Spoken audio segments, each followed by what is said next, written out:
Welcome to Hack Engineering. It's currently the hottest place on planet Earth potentially, but today we're going to show you perhaps my favourite modification, or at least favourite single modification on the E92 M3, which is the Karbonius carbon fibre intake system.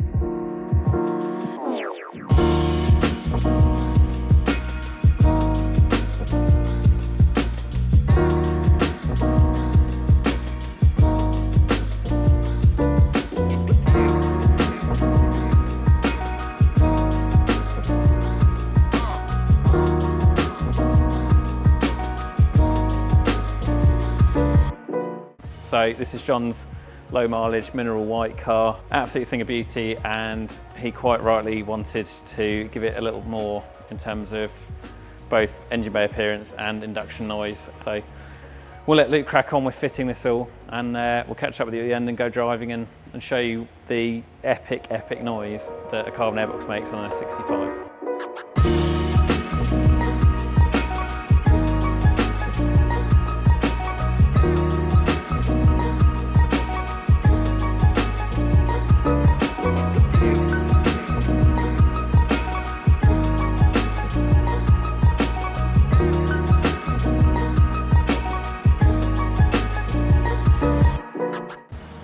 As you can see, we've got our new carbon fibre plenum installed on the E92. Relatively easy install. Just need to remove the factory airbox, an intake elbow, unplug the plug for your intake air temp sensor, small quick release connection underneath and a large one on the back right. And then it's just a case of undoing 4 Jubilee clips either side. They don't need to be removed, but just undone. And then lift at the front and slide out. Don't need to remove any of the trims or cabling or bracing at the back. It's relatively easy to do, no ramp needed. Obviously we've got it on once we've given the vehicle a health check. And you only need 3 tools, which is a 10mm socket or something similar, just to undo 2 10mm bolts, a T25 to get the lid off your airbox, and either a 6mm socket or a 6mm Jubilee driver like this to undo your 8 Jubilee clips. So we've got our new one installed. We're now going to get our intake elbow and airbox back in, and then we can listen to it.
So as you'll have just seen, John's car's all done. Got the Karbonius full intake system on it. The noise is absolutely glorious. Hopefully it comes across in video. I think it's quite often difficult to do these things justice. But yeah, it sounds properly epic. As I said before, it's a bit like CSL type induction noise, but for a V8. So yeah, windows open or shut, this thing sounds absolutely awesome. So you've seen it, you've heard it. You can obviously go and buy it at hackengineering.co.uk, and we'll catch you next time.